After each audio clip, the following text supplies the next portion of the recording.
আমার আপনার হাতের যে মোবাইল বা ডিভাইস সেখানে কিন্তু একটি নীরব বিপ্লব হয়ে গেছে। এখন এটি আর নিছক কথা বলার গ্যাজেট না, আরও বেশি কিছু।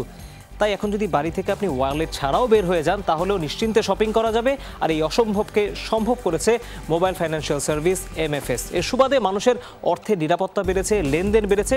আগামীতে নতুন সম্ভাবনার জানান দিচ্ছে ডিজিটাল ব্যাংকও। কিন্তু ক্যাশে লেনদেনে অভ্যস্ত মানুষকে ক্যাশলেস করা কি এত সহজ? তাহলে ভবিষ্যৎ কি তা জানতে আজকের দ্য বিজনেস। আপনাদের সাথে আছি আমি তৌহিদ হোসেন। দর্শক, এই বিষয়ে কথা বলতে আমরা আমন্ত্রণ জানিয়েছি মোবাইল ফাইন্যান্সিয়াল সার্ভিস বিকাশের চিফ কমার্শিয়াল অফিসার আলী আহমেদকে। আসুন তাকে স্টুডিওতে স্বাগত জানাই।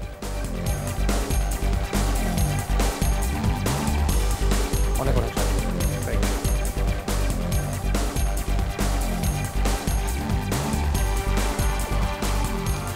জনাব আলী আহমেদ, আপনি আমাদের কাছে স্টুডিওতে এসে সময় দিয়েছেন, সেজন্য শুরুতে আপনাকে আমরা ধন্যবাদ জানাতে চাই। আমি শুরুতে একটা কথা বলছিলাম যে ক্যাশে অভ্যস্ত যে দেশের নাগরিক তাদেরকে ক্যাশলেস করা বা ডিজিটালি পেমেন্টে এতটা অভ্যস্ত করা সহজ কিনা। কিছু অর্থে আপনারা বেশ সফলও হয়েছেন, কিন্তু এখনও আমার মনে হয় আরও অনেক পথ বাকি। এই পুরো যাত্রাপথে মার্কেট আসলে ক্যাশলেস হওয়ার জন্য রেডি হচ্ছে কিনা, আপনার কাছে কি মনে হয়? মার্কেট ক্যাশলেস হওয়ার জন্য রেডি হচ্ছে। The short answer is yes. Now একটা ইম্পর্টেন্ট রোল প্লে করছে regulator, central bank. So central bank থেকে স্পেশালি পেমেন্ট সার্ভিস ডিপার্টমেন্টের ফোকাস আছে এবং ওনারা অ্যাক্টিভলি ড্রাইভ করছেন যাতে বাংলাদেশে এই ক্যাশলেস বিপ্লবটা হয়। এবং এটাকে ফ্যাসিলিটেট করার জন্য অনেকগুলো উদ্যোগ নেওয়া হয়েছে। তার মধ্যে একটা বড় উদ্যোগ হচ্ছে সেন্ট্রাল ব্যাংকের পার্সোনাল রিটেল অ্যাকাউন্ট নামে একটা মার্চেন্ট অ্যাকাউন্টের অ্যাপ্রুভাল দেওয়া, যেখানে মার্চেন্ট হওয়াটা এখন অনেক সহজ। কাগজপত্র কম লাগে, ট্রেড লাইসেন্স লাগে না, শুধুমাত্র জাতীয় পরিচয়পত্র দিয়ে একটা মার্চেন্ট হওয়া যায়। এবং আমরা মনে করি এই ধাপগুলো খুব ইম্পর্টেন্ট, যে আমরা ডিজিটাল পেমেন্ট হওয়ার জন্য সবচেয়ে বেশি জরুরি হচ্ছে যে পেমেন্ট অ্যাকসেপ্টেন্স পয়েন্ট বাড়ানো। সারা দেশে আর্গুয়েবলি বলে যে 20 লাখের মতো ছোট ছোট দোকান আছে, যে দোকানগুলোতে মানুষ ক্যাশ লেনদেন করে। নাও যারা payment service provider, bank, MFS, card, আমাদের কাজ হচ্ছে যে এই 20 লক্ষ মার্চেন্টকে প্রথমে অনবোর্ড করা। যদি মার্চেন্ট অনবোর্ড হয় তাহলে সাপ্লাই সাইড যদি সবাই ঠিক থাকে এবং মার্চেন্ট যদি কাস্টমারকে ফিরিয়ে না দেয়, দ্বিতীয় কাজ হবে আমাদের কাস্টমারের ডিমান্ড জেনারেট করা, যাতে কাস্টমার গিয়ে ওই দোকানে পেমেন্ট করে। না আমরা যখন কোনো দোকানে যাই, গিয়ে যদি দেখি ওই দোকানটা কি ডিজিটাল পেমেন্ট নেয় কি না, ওইটার বিভিন্ন সাইন লাগানো থাকে দোকানের ডোরের মধ্যে, ক্যাশ কাউন্টারের মধ্যে। তো ওখানে গিয়ে যদি দেখি যে ডিজিটাল পেমেন্ট নেয়, তাহলে আমরা গিয়ে স্বাচ্ছন্দ্য বোধ করি যে ওই পেমেন্টটা করার জন্য। আর আমরা এখন পর্যন্ত অনেক জায়গা দেখতে পাই, স্পেশালি যেগুলো কাঁচা বাজার, ওয়েট মার্কেটে ডিজিটাল পেমেন্টের এখনও আমাদের ওই লেভেল পর্যন্ত পৌঁছায়নি। সো এই জার্নিটা স্টার্ট হয়েছে। আমরা হয়তো কমপ্লিটলি ক্যাশ থেকে লেস ক্যাশে যাব, তারপরে ইনশাল্লাহ ফাইনাইট টাইম ফ্রেমের মধ্যে ক্যাশলেসে যাওয়া সম্ভব। আমরা মনে করি যে এটা হবে এই দেশে। একটি জিনিস তো একদম সেন্ট্রাল ব্যাংক ইনিশিয়েটিভ নিয়ে করলো, সেটা হচ্ছে বাংলা QR কোডকে ইনিশিয়েট করা। ওখানে আমি ব্যক্তিগতভাবে দেখেছি দুটো বিষয় হয়েছে। অনেকে যারা ইউজ করছিলেন এখন তারা আবার আগের পদ্ধতিতে চলে এসেছেন, অর্থাৎ আপনি যে ক্ষুদ্র ব্যবসায়ীদের কথা বলছিলেন তারা ব্যবহার করছিলেন, সেখান থেকে তারা আবার বের হয়ে এসেছেন। আরেকটা ট্রেন্ড হয়েছিল, ঠিক আছে ভাই আমি ডিজিটাল পেমেন্ট নিব, আমাকে ক্যাশ আউটের খরচটা দিয়ে দেন। এই একটি প্রশ্ন, ক্যাশ আউটের খরচটা দিয়ে দেন, এটা বোধহয় অনেক জায়গায় আমাদেরকে শুনতে হয়। প্রশ্নটা হচ্ছে ক্যাশ আউটের সুযোগ আসলে আর কতদিন থাকবে? এইটা না বন্ধ হলে আমার কাছে মনে হয় যে বাংলাদেশের মানুষ আসলে ক্যাশলেস অভ্যস্ত হবে না। প্রথমে একটু বলে নিই যে Bangla QR is a future. যে সেন্ট্রাল ব্যাংকের এই উদ্যোগে আমরা মনে করি যে রেভলিউশনাইজ হবে payment. Because essentially Bangla QR মানে হচ্ছে যে ইন্টারঅপারেবল কিউআর। আমরা যেই প্রতিষ্ঠানেরই আমার ওয়ালেট থাকুক অথবা ব্যাঙ্ক অ্যাকাউন্ট থাকুক, আমি স্পেসিফিক মার্চেন্টে গিয়ে পেমেন্ট করতে পারবো। নাও আজকে যদি আমি ধরে নিচ্ছি যে একটা মার্চেন্টকে বিকাশ অ্যাকোয়ারিং করেছে, বিকাশের কিউআর কোড লাগানো আছে, বিকাশ বাংলা কিউআর একটা কিউআর কোড লাগিয়েছে ওই দোকানে।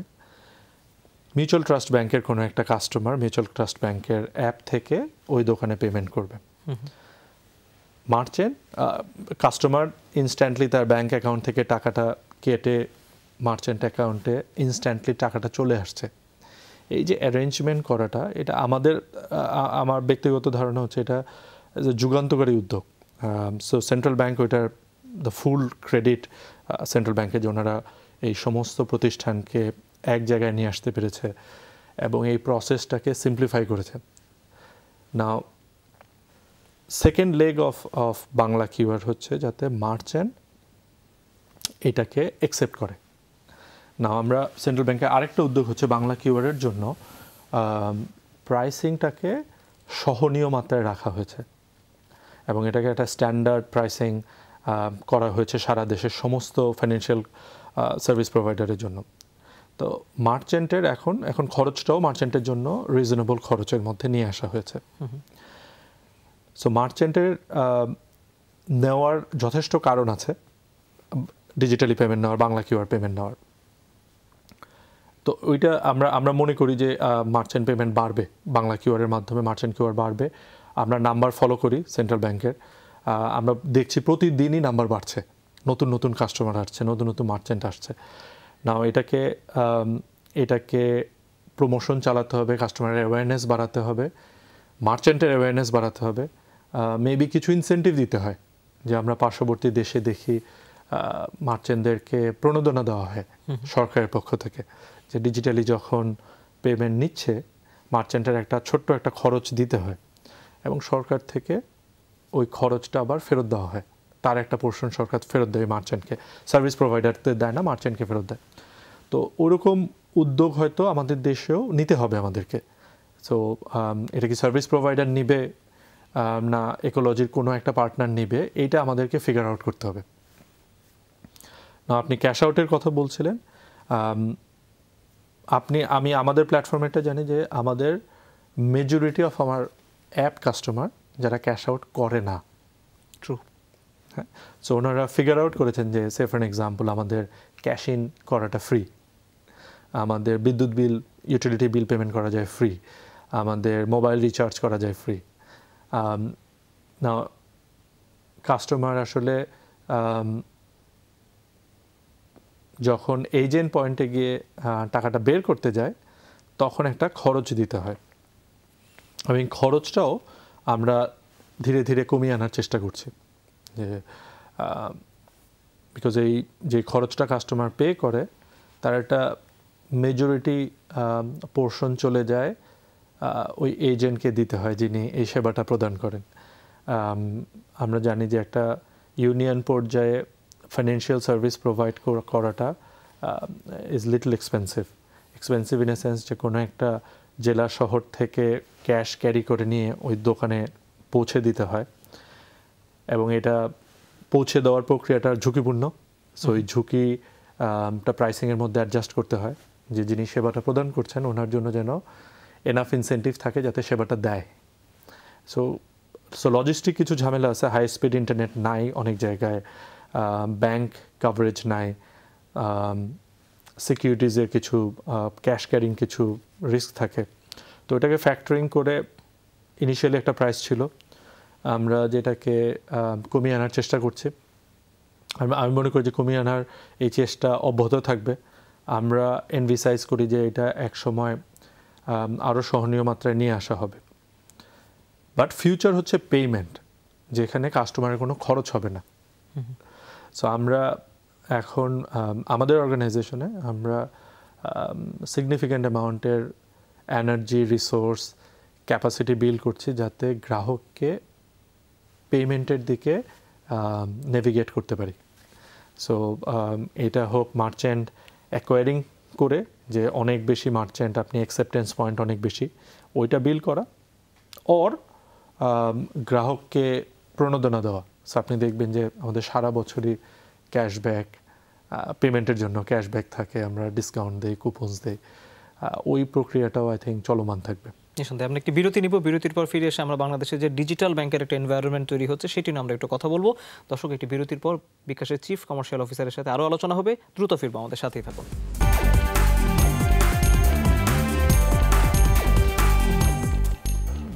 আবারও স্বাগত, আপনারা দেখছেন দ্য বিজনেস। আমাদের সাথে স্টুডিওতে আছেন বিকাশের chief commercial officer Ali Ahmed.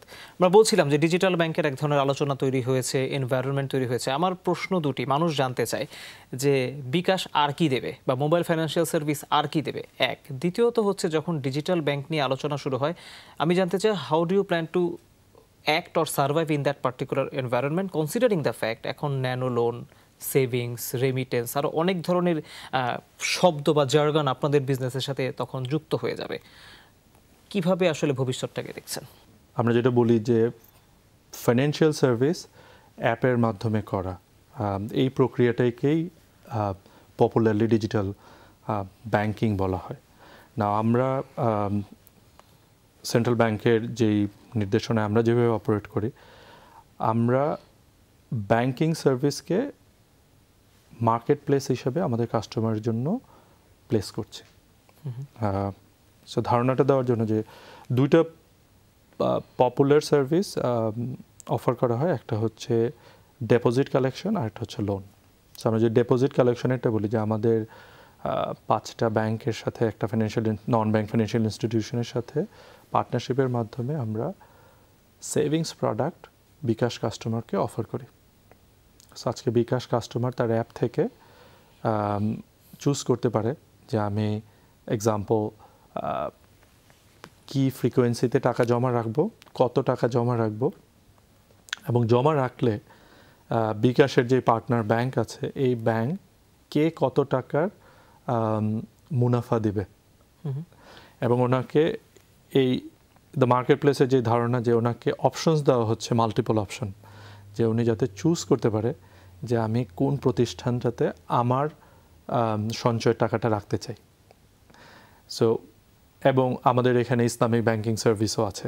So customer তার পছন্দ মতো তার প্রতিষ্ঠান পছন্দ করতে পারে, এবং উনি ওই স্কিমটাও পছন্দ করতে পারে যে আমি এক্সাম্পল আমি কি সপ্তাহে সপ্তাহে টাকা জমা রাখবো, আমি কি মাসে মাসে টাকা জমা রাখবো, আমি কি 250 টাকা জমা রাখবো, নাকি আমি 500 টাকা জমা রাখবো, এবং এটাকে আমি 6 মাসের জন্য চাচ্ছি, 12 মাস, 24 মাস, আপ টু 48 মাস পর্যন্ত।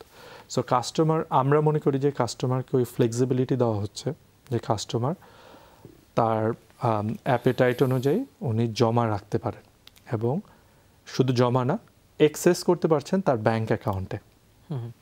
সো আমি নিজে আমার সেভিংস স্কিম আছে, আমি আমাদের পার্টনার ব্যাংকের মাধ্যমে অ্যাকাউন্টটা খুলেছি বিকাশ অ্যাপ থেকে, এবং আমি যেটা আমার কাছে সবচেয়ে ফ্যাসিনেটিং লাগে যে আমি 1000 টাকা করে মাসে জমা রাখলে কত টাকা জমা হয়েছে আমি ইনস্ট্যান্টলি দেখতে পাই, এবং বিকাশের অ্যাপ আমাকে স্বয়ংক্রিয়ভাবে প্রতি মাসে 2 তারিখে টাকাটা কেটে নেয়, এবং আমার ব্যাংক আমাকে যে মুনাফাটা দেয় ওইটা সরাসরি ওই অ্যাপের মধ্যে দেখানো যায়।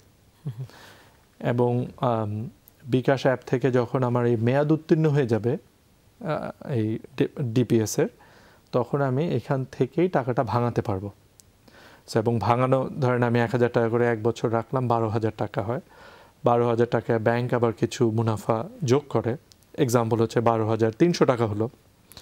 আমি যখন 12,300 টাকা ভাঙাবো, ওই 12,300 টাকায় বিকাশ কোনো ক্যাশ আউট চার্জ লাগে না, zero cash out charge.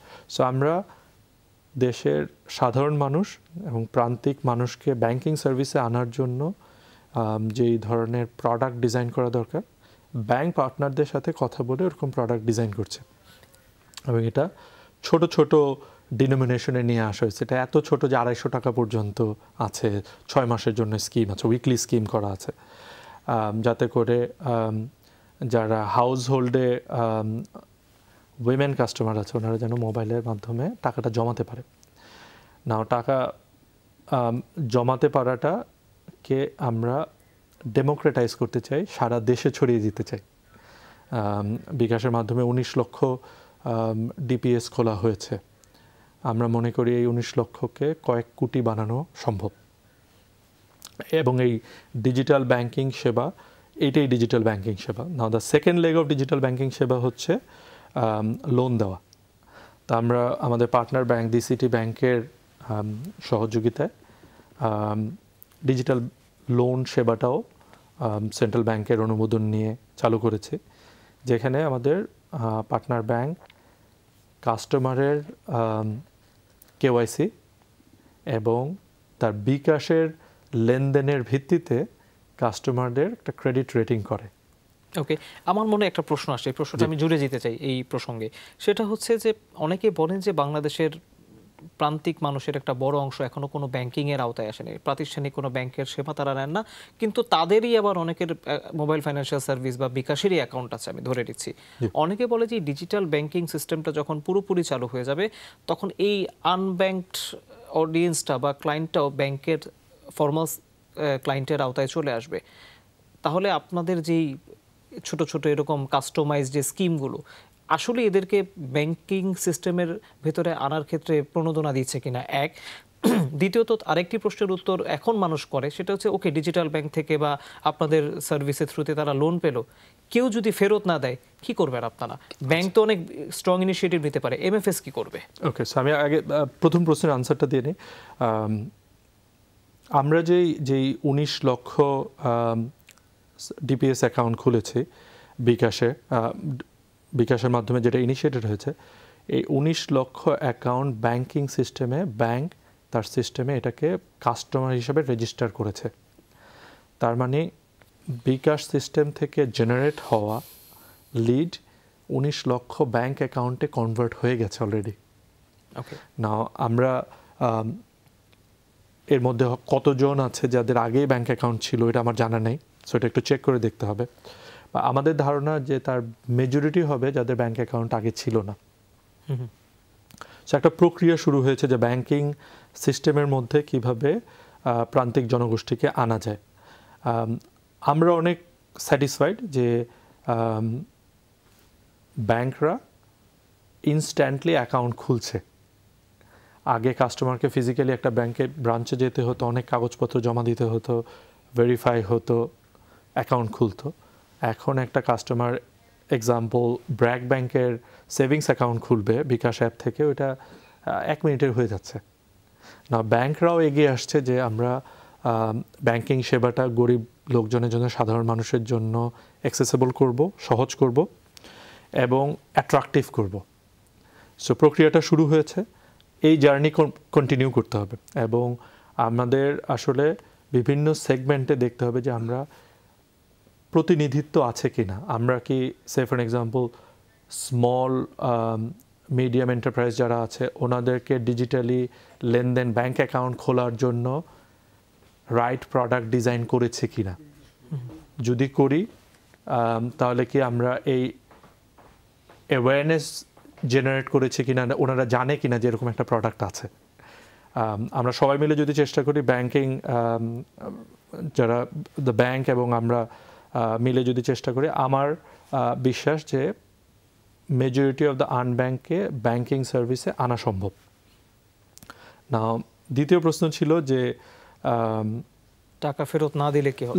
Loan নিয়ে যদি ফেরত না দেয়। সো এই লোন নেয়ার প্রক্রিয়াটা একটা ডিজিটাল অ্যাসেসমেন্টের মধ্যে হয়। কাস্টমারকে তার ডিজিটাল লেনদেনের ভিত্তিতে তার ক্রেডিট রেটিং করা হয় এবং ওইখানে একটা রিস্ক ইঞ্জিন আছে, রিস্ক চেক করে দেখে যে এই লোকটা টাকা ফেরত দেওয়ার প্রবাবিলিটি কত।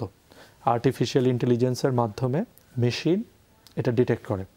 সো আমরা যে টেকনোলজিটা ইউজ করি ওটা পৃথিবীর one of the finest technology, অন্য একটা দেশে ইউজ হয় এবং আমরা দেখেছি যে success rate is very high. এবং আমরা যখন বাংলাদেশে এটাকে লোকালাইজ করি তখন আমাদের পার্টনার ব্যাংক সিটি ব্যাংকের ক্রেডিট পলিসি ফলো করা হয়। সো ওনারা অনেক বছর ধরে ব্যাংকিং করেন, বাংলাদেশের এনভায়রনমেন্টে অপারেট করেন। তো so City Bank makes the credit policy এবং ক্রেডিট পলিসি অনুযায়ী এই ক্রেডিটটা অফার করা হয়। একটা সুখবর হচ্ছে যে গরিব লোকজন টাকা ফেরত দেয়, সাধারণ মানুষ সবসময় তাই হয়। আমরা আমাদের রেকর্ড বলছে যে সাধারণ মানুষ যাদেরকে আমরা টাকা লোন দিচ্ছি তার মেজরিটি টাকা ফেরত দিচ্ছে এবং অন টাইমে ফেরত দিচ্ছে। এবং আমাদের যেহেতু এই পুরো প্রক্রিয়াটাই নতুন, আমাদেরও এই জার্নি দিয়ে যেতে হবে। কাস্টমারদেরকে এডুকেট করতে হবে, শেখাতে হবে, যাতে ওনারা জানেন যে আমি এই মাধ্যমে সহজে সাশ্রয়ে কম খরচে লোন পাচ্ছি। আমি যদি সঠিক সময়ে ফেরত দেই তাহলে আমি আরেকটু বেশি লোন পাবো। ওকে, তো এই এডুকেশনটা লাগবে আমাদের। নাও কেউ যদি ফেরত না দেয় তাহলে সেন্ট্রাল ব্যাংকের ক্রেডিট ব্যুরো আছে, ওখানে রিপোর্ট করা হয় যে পলিসি অনুযায়ী যে ওনার ক্রেডিট প্রভিশন করতে হয়। সো ব্যাড ডেটকে প্রভিশন করা হয় ব্যাংকিং ল অনুযায়ী। সো কোনো গ্রাহক যদি না দেয় তাহলে ওনার নামে রিপোর্ট হবে, যেটা ভবিষ্যতে হয়তো উনি লোন সার্ভিস থেকে বঞ্চিত হবেন। আরেকটি বিষয় সেটি হচ্ছে যে আমি যে এতক্ষণ ধরে আমরা যা কিছু আলোচনা করলাম, একটা বিষয় কিন্তু এভিডেন্ট যে আমাদের সামনে মোবাইল ফাইন্যান্সিয়াল সার্ভিস বা ডিজিটাল পেমেন্ট সিস্টেমের সামনে বা ক্যাশলেস সোসাইটি যাই বলে রাখেন, ওটার একটা ভাস্ট ফিউচার আছে। আমি যদি ভুল না করে থাকি, এখন পর্যন্ত MFS সেবার জন্য লাইসেন্স দেওয়া হয়েছে 26টি প্রতিষ্ঠানকে। এর ভিতরে আপনারা সহ আরও কয়েকটি প্রতিষ্ঠান মাত্র এখন টিকে আছে বা ব্যবসাটা করছে, বাকিরা ঝরে গেল। আমি আপনার অভিজ্ঞতা থেকে জানতে চাই, যেহেতু আপনি কমার্শিয়ালি ডিল করেন, আপনারা কিভাবে পারলেন, ওনারা কেন পারলো না?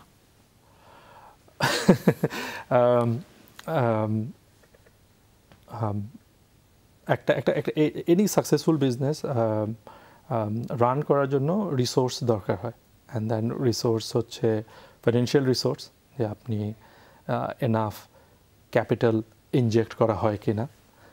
হিউম্যান রিসোর্স, আমি রাইট হিউম্যান রিসোর্স ডিপ্লয় করেছি কিনা যারা এরকম লার্জ স্কেল বিজনেস অপারেট করতে পারে। and then the technical resource, আমি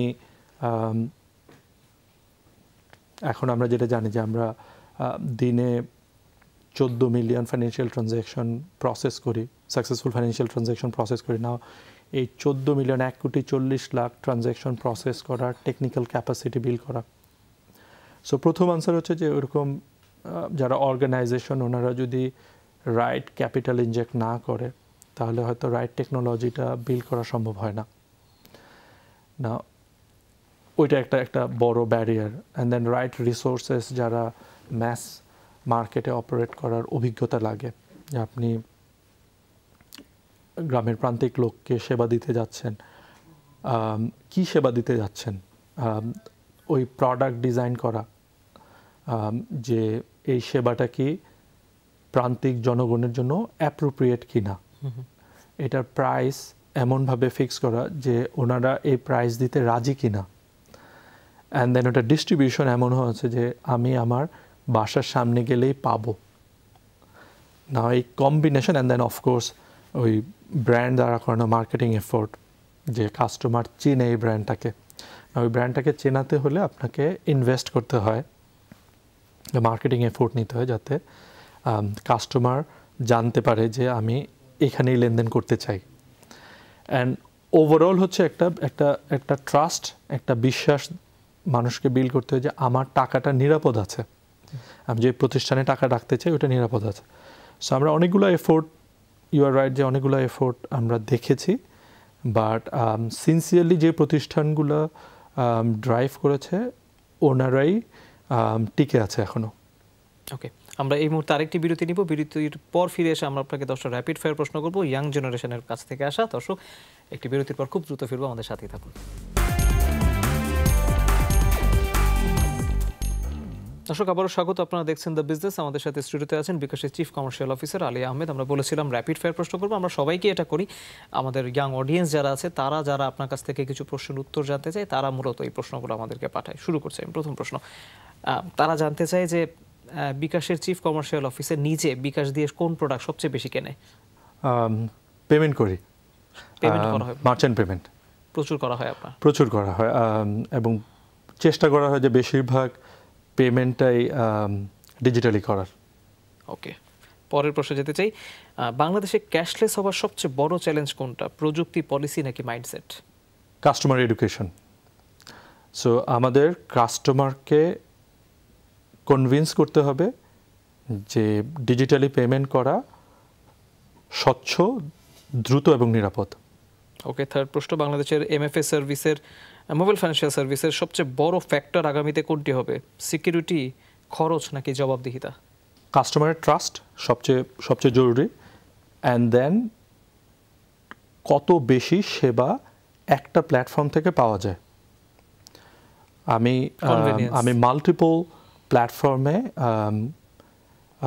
ঘুরতে চাই না, আমি যা করব এক জায়গা থেকে করতে পারবো। সো এমএফএসকে ইকোলজি প্লেয়ারদের সাথে, যারা ডিজিটাল ইকোলজি প্লেয়ারদের সাথে কোলাবোরেট করতে হবে।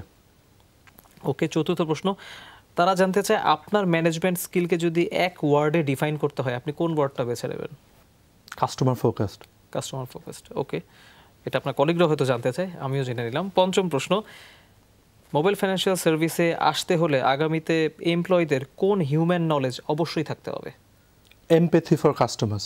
আমাদের প্রথমত হচ্ছে রেকগনাইজ করতে হবে যে কাস্টমার কি চাচ্ছে, the product and service design করতে হবে যাতে এটা ম্যাস মার্কেটের কাস্টমার ফ্রেন্ডলি হয়, and then the pricing appropriate pricing হতে হবে যেটা অ্যাট্রাক্ট করবে সকল শ্রেণী পেশার কাস্টমারকে। ওকে, অ্যান্ড দেন এটা টেকনোলজি এমন হতে হবে যে টেকনোলজিটা সাধারণ মানুষ যারা প্রযুক্তি অনেক বেশি বুঝে না তারাও যেন অপারেট করতে পারে। 6 নম্বর জিনিস, এটা এখনকার যারা ইয়াং প্রফেশনালস, তরুণরা, তাদের কোন দিকটি আপনার ভালো লাগে, কোনটি লাগে না? আমার যেটা ভালো লাগে যে এখনকার তরুণ অনেক বেশি knowledgeable, they have access to information, যেটা because of internet, because of accessibility of devices, ওরা আগে আমাদের জেনারেশনের চেয়ে বেশি ইনফরমেশন জানে, আপডেটেড। ইউএসএ কী হচ্ছে, আমেরিকাতে ইংল্যান্ডে কী হচ্ছে, টেকনোলজি স্পেসে কী হচ্ছে, ফাইন্যান্সিয়াল স্পেসে কী হচ্ছে ধারণা রাখে না। আমাদের যেটা লাগবে সেটা হচ্ছে ডিটারমিনেশন লাগবে যে আমরা we want to build something, and many a times আমরা বলি যে we build an organization, but এর পিছনে থাকে আমাদের একটা এফোর্ট আছে টু বিল্ড এ নেশন। যে আজকে আপনি বারবার বলছিলেন যে ক্যাশলেস বাংলাদেশ তৈরি করা, সো এটা আসলে একজন মানুষ, একজন প্রতিষ্ঠান দিয়ে হবে না, আমাদের সবাইকে চেষ্টা করতে হবে। তো যদি আমরা সবাই মিলে ফোকাস থাকি যে এই জিনিসটা করতে চাই, পসিবল। ওকে, পরের প্রশ্নে 7 নম্বর প্রশ্ন, তারা জানতে চায় কিভাবে ভালো টিম বিল্ড করা যায়? অনেস্ট থাকা, and honest in a sense যে অর্গানাইজেশন হায়ারার্কিতে প্রতিটা স্টেপে মানুষ শিখে। ফার্স্ট হচ্ছে যে স্কুলিং ভালো হওয়া দরকার, যে ভালো পড়াশোনা করতে হয়, অ্যান্ড দেন অনেস্ট থাকা, যে হার্ডওয়ার্ক করা, ফিডব্যাকগুলো টিমমেটকে ক্লিয়ারলি বলা, এক্সপেকটেশন ক্লিয়ার করা। ওকে, ফেয়ার এনাফ। পরের প্রশ্নে, ক্যারিয়ার শুরুর আগে এমন কোনো প্রশ্নের জবাব জানা দরকার ছিল মনে হয় কিনা? অর্থাৎ কোনো একটা পার্টিকুলার কোশ্চেন যেটা আপনার কাছে মনে হয় যেটা ক্যারিয়ার শুরুর আগে জানলে ভালো ছিল, এখন জানি কিন্তু দেরি হয়ে গেছে। ফিউ থিংস আমাদের জানা খুব জরুরি। একটা হচ্ছে ম্যাথ অ্যান্ড ইংলিশ। আমি যদি আমার ক্যারিয়ার বলি যে আমি হয়তো আরও বেশি অ্যাটেনশন দিতাম ম্যাথকে, ইংলিশকে। আমি হয়তো আরেকটু প্রিপেয়ার্ড হতাম, এক্সেল শিখতাম, পাওয়ার পয়েন্ট শিখতাম, ওয়ার্ড শিখতাম, টাইপিং শিখতাম ভালো, বিকজ এই জিনিসগুলো কাজে লাগবে। সো আমি ফরচুনেট, অনেক জিনিস আমাদের ইউনিভার্সিটিতে আমার অ্যাক্সেস ছিল। আই হোপ আমাদের যারা ইয়াং জেনারেশন আছে ওনারা যদি এটাকে কনসিডারেশনে নেয়, এটা অনেক কাজে লাগে। ওকে, 9 নম্বর প্রশ্ন, আপনি যদি কখনো প্রফেশন চেঞ্জ করতে চান, চেঞ্জ করবেন কিনা, করলে কোথায় যাবেন, কি হতে ইচ্ছা হয় এখনো? আমি আমার পুরো ক্যারিয়ার টেকনোলজি স্পেসে। আমি মোবাইল ফাইন্যান্সিয়াল সার্ভিসের আগে একটা টেলিকম কোম্পানিতে কাজ করতাম। সো টেকনোলজির বাইরে কাজ করা হয় নাই কখনো। সো ইচ্ছে হচ্ছে টেকনোলজি স্পেসেই থাকা, মেবি আরেকটু ইন্টারেস্টিং কিছু, আরেকটু যেখানে আরও বেশি কাস্টমারকে সেবা দেয় ওরকম কোনো সার্ভিস। 10 নম্বর প্রশ্নটা একটু হাইপোথেটিক্যাল, কিন্তু ধরুন প্রশ্নটা আমি করি যে বিকাশ এখন ইন্টারন্যাশনাল প্ল্যাটফর্মে সেবা দিচ্ছে, তাকে ইন্টারন্যাশনাল জায়ান্টদের সাথে এখন কম্পিট করতে হবে, তারা এটা বুঝতে পারলো। কোন টুলটি আপনি অবশ্যই কাজে লাগাবেন ওই সময় ইন্টারন্যাশনাল জায়ান্টদের সাথে কম্পিট করার ক্ষেত্রে? এরাতে কাজ করি যে ইন্টারন্যাশনাল জায়ান্ট আসবেই। সো আপনি আপনার ট্যাবেই যদি দেখেন যে আপনার ট্যাবে হোয়াটসঅ্যাপ আছে, ইউটিউব আছে, ফেসবুক আছে। নাও ফেসবুক ফাইন্যান্সিয়াল সার্ভিস অফার করে, হোয়াটসঅ্যাপ থেকে হোয়াটসঅ্যাপ পে নামে সার্ভিস আছে, নেবারিং কান্ট্রিতেই আছে যেখানে পেমেন্ট সার্ভিস অফার করে, পেপ্যাল অফার করে, যারা বড় সার্ভিস, যারা ফাইন্যান্সিয়াল সার্ভিস অফার করে। নাও আমাদের আসলে স্ট্রেংথ কি? আমাদের স্ট্রেংথ হচ্ছে দ্য মার্কেট নো হাউ।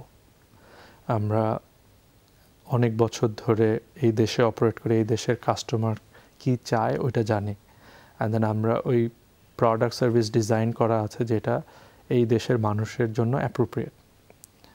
নাও এটা একটা স্ট্রেংথের জায়গা। নাও উইকনেস হচ্ছে যে দ্য গ্লোবাল স্টেক কোম্পানিজ ওনাদের ইনভেস্টমেন্ট করার ক্যাপাসিটি অনেক বেশি, ওনাদের টেকনিক্যাল নো হাউ অনেক বেশি।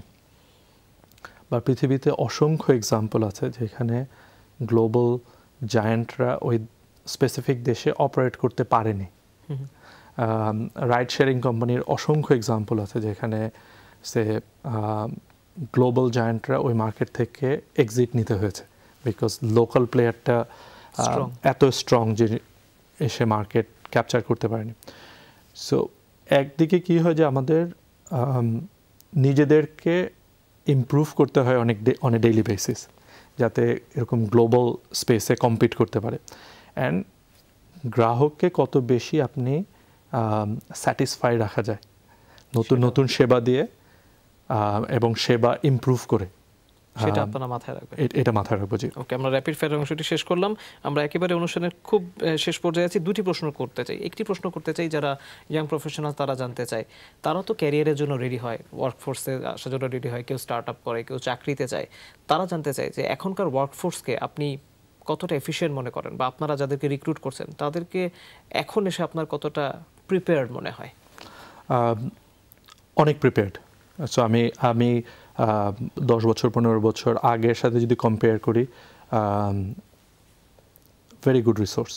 সো এখন বিজনেস স্কুল থেকে, ইঞ্জিনিয়ারিং স্কুল থেকে যারা গ্র্যাজুয়েট বের হয়, অসম্ভব competitive curriculum, business friendly curriculum embed করা হয়েছে। সো স্কুলগুলোতে যেগুলো পড়ানো হয়, ইকোনমিক্স, অ্যাকাউন্টিং, ফাইন্যান্স, মার্কেটিং, যেখানে এই নতুন পৃথিবীতে কি হচ্ছে এগুলো শেখানো হয়। সো আমার আন্ডারস্ট্যান্ডিং হচ্ছে যে ইয়াং এক্সিকিউটিভসরা well trained, well educated. So আমাদের দায়িত্ব হচ্ছে ওনাদেরকে ট্রেন করে আগামীর জন্য রেডি করা। একটু নতুন ধরনের স্কিল থাকা উচিত বলে মনে করেন তাদের? আমরা মনে করি যে আমি যেটা শুরুতে হাইলাইট করলাম যে আপনার কম্পিউটিং মানে ইন্টারনেট অপারেট করা না। হ্যাঁ, সো বিয়ন্ড ইন্টারনেট চালানো। সো আমার এক্সেলের এক্সপার্টিজ লাগবে, পাওয়ার পয়েন্ট এক্সপার্টিজ লাগবে, টাইপিং এক্সপার্টিজ লাগবে। কেউ যদি এসকিউএল ডেটা নিয়ে, বিগ ডেটা নিয়ে কাজ করতে চায়, ম্যাসিভ অ্যাডভান্টেজ, বিকজ আমাদের প্রতিটা ডিসিশন হয় ডেটা ড্রিভেন। কেউ যদি মার্কেট রিসার্চে কাজ করার এক্সপিরিয়েন্স থাকে, স্ট্যাটিস্টিক্স নিয়ে পড়ে, অ্যাডভান্টেজ।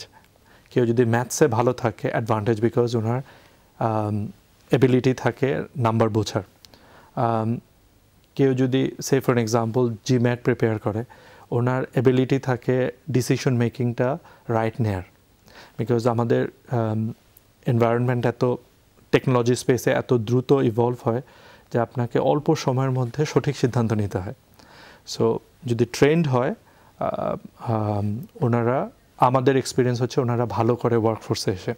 ওকে, আমরা একেবারে অনুষ্ঠানের শেষ পর্যায়ে শেষ প্রশ্নটির উত্তর জানতে চাই।